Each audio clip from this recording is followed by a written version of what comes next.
We are on the Heysen Trail. It's day one. We're about 5 kilometres in out of Parachilna Gorge campsite, and it is beautifully cool and misty and a little bit of, well, not rain, but just a little bit of misting, so a little bit of water on my specs. And we're having a break, and so we thought while we're having a break we would talk to you about leave no trace principles. So night one we hadn't done any hiking, so we had some heavy food for our night one, just, you know, ready meals from the supermarket, Loma Linda actually, and it was awesome. But we also had some fruit, so we thought we'd have a banana for our snack, and when we were done with the banana, Mim wanted to put the banana peel in the plastic bag with the other rubbish, and I just had a bit of an ethical crisis about that, because that's the kind of person I am.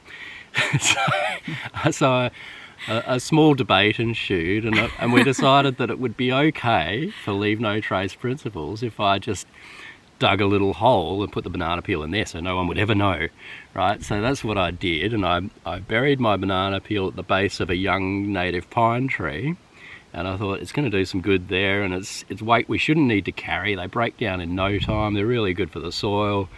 So that's what I did. And if you disagree, or if you've done more research on this stuff and you know the reasons why I shouldn't have done that, then, you know, get involved in the comments.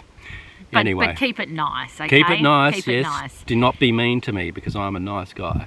So further to the leave no trace principles, if we're going to have a little bit of a chat about that, I wanted to tell you about our hygiene system that we use, and that'll be in gear list videos as well.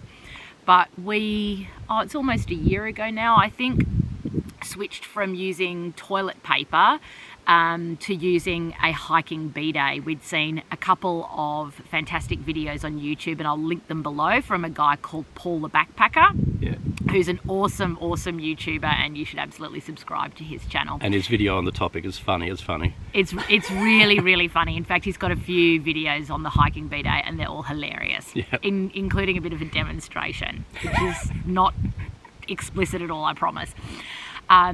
So it's literally, we bought them on eBay, and it literally attaches to the lid of the top of your smart water bottle or Frantel water bottle or whatever it is that you use, just a standard thread, and you give it a squeeze and squirt your nether regions up. And, you know, look, poo is water soluble, we know that it is. Then you give yourself a little wipe. Your hands might get a bit dirty, but they often do with toilet paper anyway, and that's what hand sanitizer is for. So we've been using that for a while now, and not only is it fantastic from a leave no trace principles perspective, because a lot of people we know do bury their toilet paper, people burn their toilet paper, or you've then got to pack it out, which is just gross. Which is just, not very appealing, to be perfectly honest. This is a fantastic solution. Highly recommend it. But not only is it good from that perspective, honestly, I feel much cleaner having used a bidet. No chafing.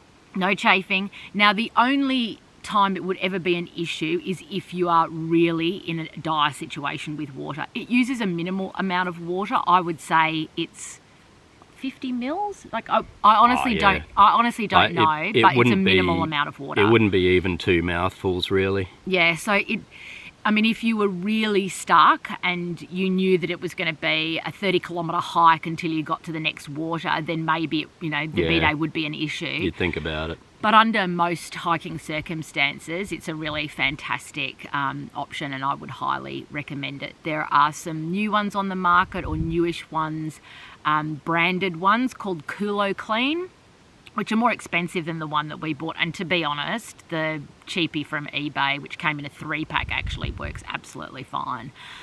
So yeah, I highly recommend it, and hope you try it, and really would love to hear from you in the comments section any other tips and tricks or thoughts you've got around leave no trace principles. And the eBay ones were quite patriotic too. They come in like red, white and blue. Okay, I think that's enough. Cool.